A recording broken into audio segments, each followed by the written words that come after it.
We're continuing our discussion on these churches, these oracles, these messages to these seven churches in the book of Revelation. And we're with the church in Sardis. And the word to them is, I think, an appropriate word to us in the West, especially in America, where life is so prosperous and comfortable, and that prosperity and comfort often causes us to kind of move into a place of spiritual complacency.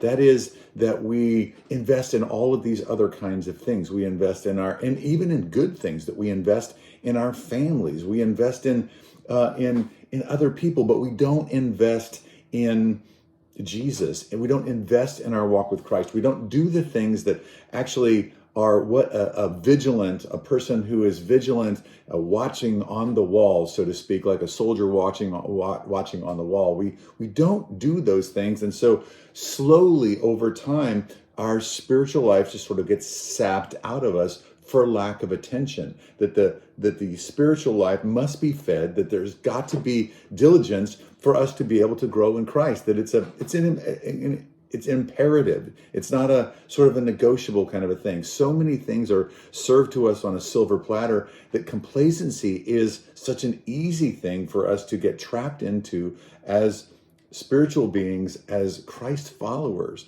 And so what would it be like to be roused out of our complacency? Well, firstly, I just want to ask you the question, are you complacent? Have you grown into a place of complacency where you haven't invested a lot in your walk with God? You haven't opened up the scriptures and looked and read and sought the Lord in that we get busy, that our schedules get full, that we get tired, and all of those things kind of contribute to this place where we simply don't invest. We don't actually look after our spiritual life, and death sort of creeps into that, and then we become people who are basically walking dead. Is that you today? Have you succumbed to spiritual complacency? Do you know folks who need to be encouraged to get watchful again?